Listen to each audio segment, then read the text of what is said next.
Salve, minha rapaziada. Infelizmente o vídeo de hoje aí, amargo, né? Depois de uma derrota pro Bahia ontem, jogando em São Januário. Então a gente vai comentar um pouco aí esse resultado, né? Que ninguém esperava. Vamos falar também sobre a próxima semana agora, Vasco encarando o Fluminense, um clássico agora que, porra, vem com muita pressão, né, pra cima dos jogadores, comissão técnica, do Barbieri, torcedor aí, obviamente vai cobrar que o Vasco consiga uma vitória aí nesse próximo sábado. E vamos falar também sobre a possibilidade de um zagueiro que joga lá no futebol inglês, tá se transferindo pro Vasco, um jogador aí que o Vasco já tentou a contratação no começo do ano. Parece aí que andou curtindo, né, algumas postagens do Vasco, muita gente perguntando aí se existe possibilidade desse cara vestir a camisa do Vasco aí agora já no meio da temporada. Então eu queria convidar todo mundo que está acompanhando aqui o nosso vídeo pela primeira vez para se inscrever aqui no nosso canal. Lá embaixo tem um botão escrito inscreva-se, quem puder e quiser, né, ficar bem informado, clica lá, venha fazer parte da nossa família e peço também a sua ajuda, a sua colaboração. Sei que tá todo mundo chateado, estressado aí com a derrota de ontem à noite, mas quem puder dar aquela moral, deixando aquele joinha, deixando aquele like aqui embaixo do vídeo, a gente fica muito agradecido aí, né, com a ajuda de vocês que impulsionam o canal, né, a continuar crescendo, evoluindo e cada vez mais chegando aí na casa dos vascaínos, beleza? Então bora começar o vídeo falando da derrota de ontem, né, uma derrota atípica, né, porque o Vasco no primeiro tempo criou oportunidade, o Vasco aí mais uma vez teve chance de se fazer aí 1, 2, 3, 4 gols na primeira etapa, só que ontem os gols não entraram. Contra o Atlético Mineiro, o Vasco conseguiu 2 gols rápidos. Contra o Palmeiras, a mesma história, né? O Vasco conseguiu sair na frente do placar. E ontem, Alex Teixeira desperdiçou ali 2 ou 3 oportunidades. O Pedro Raul, mais uma vez, não sendo aquele centroavante que a gente espera dele. Gabriel Peck ontem não fazendo uma das partidas ali que a gente está acostumado com ele nessa temporada até agora.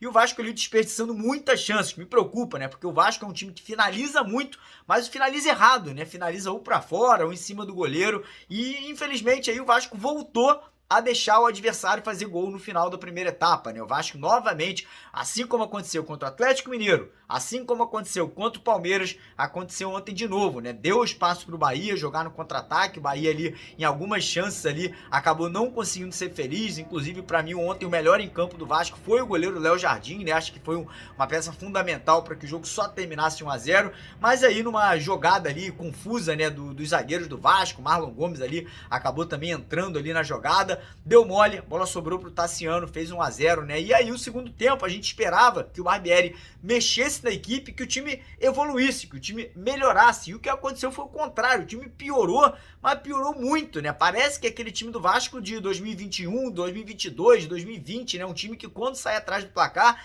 vira um time de pelada, né? Vira uma bagunça por completo, ninguém conversa com ninguém, o time fica completamente desorganizado, né? E as mexidas que o Barbieri fez ontem também não surtiram efeito nenhum, e isso é algo que me preocupa muito no Barbieri. Até gosto do trabalho, acho que é um treinador que tá ainda, né, numa carreira de construção, ainda tá aí crescendo ali o seu entendimento, né, de futebol dentro do Vasco nesse momento, mas o Barbieri é um treinador que ainda não consegue no segundo tempo mexer na equipe, né, e surtir um efeito positivo, né? Botou o Carabajal, botou o Orediano, botou o Rodrigo ali, mexeu completamente no meio de campo do Vasco e piorou, né? Não tô falando que tava bom com o Jair, com o Andrei, com o Marlon, mas conseguiu ficar ainda pior. E aí, obviamente, o Vasco basicamente, né, jogou no chuveirinho, né, dando chutão pra dentro da área, tentando ali com que o Pedro Raul e depois o Juan Cruz, que entrou muito mal, fizessem ali algum milagre, né, conseguissem achar um gol ali, acabou não acontecendo. Pelo contrário, né, quem teve mais oportunidade de segundo tempo novamente foi o Bahia, foi pra cima, né, nos contra-ataques, criou algumas chances, aí o Léo Jardim ali acabou salvando o Vasco em alguns momentos, mas é isso, uma derrota amarga, uma derrota que não estava nos planos, com certeza absoluta. A comissão técnica, né, pessoal ali de dentro do futebol do Vasco contava com esses 3 pontos hoje, né? O torcedor, obviamente, contava que o Vasco saísse de São Januário com um grande resultado, podendo já entrar no G4, colar no Palmeiras, Botafogo, Internacional, Fortaleza, e é um banho de água fria. A grande verdade é essa, né? A confiança que estava lá em cima cai muito, né, para esse próximo clássico contra o Fluminense. E tem algo, cara, que eu queria chamar a atenção: o Vasco não consegue fazer bons jogos dentro de São Januário. Não sei se é pressão, não sei se os jogadores ainda não estão acostumados com a torcida em cima, cantando, né? O fato de ser aquele caldeirão, né? Aquele alçapão ali, a galera parece que sente um pouco a pressão, os jogadores ali que chegaram agora, os dois laterais ontem muito mal também, enfim, eu tô preocupado com essa questão aí dos jogos de São Januário. Parece que o Vasco joga melhor no Maracanã, parece que o Vasco joga melhor em estádios maiores, como Mineirão, no Morumbi, né? Todos os jogos que o Vasco jogou nesse estádio, o Vasco foi bem, todos os clássicos carioca o Vasco jogou bem no Maracanã,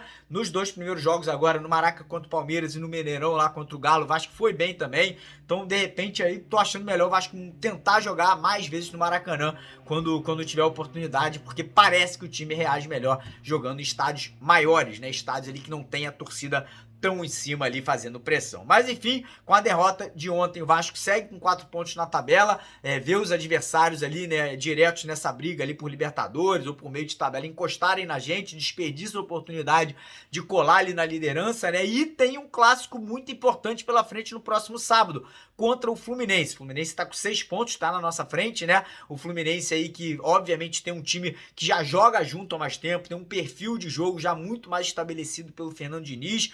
E o Vasco até fez um bom jogo contra o Fluminense no Campeonato Carioca. Quem assistiu a partida lembra, acabou não ganhando aquele jogo, porque o Cano fez 2 golaços, né? 2 golaços atípicos ali. O Vasco acabou saindo com aquela derrota. E, enfim, a expectativa é que o Barbieri tenha tempo de trabalhar, consiga ali acertar a equipe. Eu, com toda certeza, voltaria com o Rodrigo ao time titular. A saída do Rodrigo ontem, mais uma vez, sobrecarregou o sistema de meio de campo do Vasco. Não deu liberdade para os dois laterais subirem, né, como eles vinham subindo, né, anteriormente, o Puma e o Lucas Piton. E, obviamente, o fato do Vasco jogar contra o Fluminense vai possibilitar o Vasco voltar a jogar de forma reativa, que é como o Vasco joga melhor. Foi assim que o Vasco fez os melhores jogos na temporada até o momento, né, nos 2 jogos do Brasileiro contra Palmeiras e Galo, nos clássicos carioca contra Fluminense, Flamengo e Botafogo. Então é torcer para que esse time contra o Fluminense no próximo sábado consiga se recuperar. Espero que essa derrota não abale tanto os jogadores ali mais jovens, né, como o Peck, como, enfim, um Orediano que entrou ontem também, não fez um bom jogo, e é isso, né, não dá pra gente achar agora que com a derrota o Vasco é o pior time do campeonato, não dá pra achar que com a derrota de ontem o Vasco do dia pra noite vai brigar pra não cair, não, muita calma, a gente ficou chateado, tem muita coisa que você tem que trabalhar aí a partir dessa derrota de ontem, entender o que deu errado, trabalhar em cima desses erros para serem corrigidos, mas obviamente eu acho que a gente ainda tem alguns pontos aí fortes, né, o Léo Jardim foi bem, o nosso zagueiro Léo foi bem, achei que o Robson fez uma partida também regular para boa ali, enfim, agora é trabalhar para evoluir isso aí, e eu acho que o que ficou muito evidente na derrota de ontem foi que o Vasco ainda tem muitas carências nesse elenco, né, falta muito um jogador experiente ali para vaga de primeiro volante, não tô criticando o Rodrigo, mas mesmo quando entrou ontem no segundo tempo, entrou nervoso, errou alguns passes bobos ali, né, um jogador que ainda vai maturar, ainda vai ganhar experiência, né, eu acho que a chegada de um Cuéllar ou de um jogador mais experiente para jogar de primeiro volante é fundamental para esse meio de campo do Vasco. Falta um camisa 10 de qualidade, né? O Vasco, quando propõe o jogo, quando tem que sair, quando tem que tomar conta do jogo, manter posse de bola, não tem esse jogador. Ontem o Jair teve que fazer essa função, mas não é um camisa 10, né? O Jair é um segundo volante, todo mundo sabe disso, então falta demais esse jogador de criatividade, falta demais aquele jogador, né, que vai segurar o jogo, que vai dar assistência, que vai bater uma falta bem, que vai ali chamar a responsabilidade. Carabadial, infelizmente, não dá, mal demais, entrou ali, não acertou um passe no jogo ontem, então espero que o Barbieri nem tente mais esse cara de camisa 10, porque não tem condição, infelizmente não tem condição mesmo. E falta também, cara, mais um atacante, né? Infelizmente o Pedro Raul tá sentindo a pressão, a grande verdade é essa. Queria que o Pedro Raul já tivesse desencantado, tivesse aí já com mais gols aí na temporada até o momento, mas Pedro Raul não tá conseguindo desempenhar o futebol que a gente espera dele, não tá conseguindo ser o Pedro Raul do ano passado do Goiás, não tá conseguindo entregar, né, o que o vascaíno quer do nosso centroavante. Então acho que o Vasco deveria ficar atento ao mercado, deveria ficar de olho aí para quem sabe trazer um centroavante aí no meio do ano para poder pelo menos fazer sombra ao Pedro Raul, porque ontem também ficou evidente que o Juan Cruz, que entrou no segundo tempo, não tem condição nenhuma de ser esse jogador ali, reserva, né, do Pedro Raul. Mas enfim, falando aí, né, sobre contratações, ontem, né, surgiu ali os rumores que um zagueiro, o zagueiro Lianco, que foi tentado pelo Vasco, né, o Vasco chegou a tentar a sua contratação no começo do ano, um zagueiro brasileiro, mas que joga na Premier League, né, lá na Liga Inglesa de Futebol. Ele teria, enfim, começado a seguir o Vasco nas redes sociais, começou ali a curtir postagens do Vasco, e a galera começou a criar, né? Ah, será que vem? Será que não vem? O Vasco tem interesse, o Vasco quer o jogador, só que não é fácil, é uma negociação complexa, porque o Vasco, para tirar o Lianco lá da Premier League, só em duas opções que o Vasco conseguiria. Primeiro, se o clube inglês liberasse o jogador por empréstimo aí até o final do ano, com a opção de compra, ou caso o Lianco consiga um rompimento contratual por lá e o Vasco possa contratá-lo em definitivo agora nessa janela de meio de ano. O jogador obviamente tem interesse de jogar no Vasco, tanto é aí que tá seguindo o Vasco nas redes sociais, tanto é que o próprio pai do jogador, né, teria dado uma entrevista confirmando que o atleta quer vestir a camisa vascaína. É uma contratação com certeza de peso, um jogador experiente, um jogador jovem de 26 anos, um jogador maduro que com certeza chegaria para formar a dupla de zaga com o Léo, né, e elevar, né, o nível desse sistema defensivo do Vasco. Mas não é só um zagueiro que tem que chegar, né? O Vasco precisa de um primeiro volante, como eu falei, o Cuéllar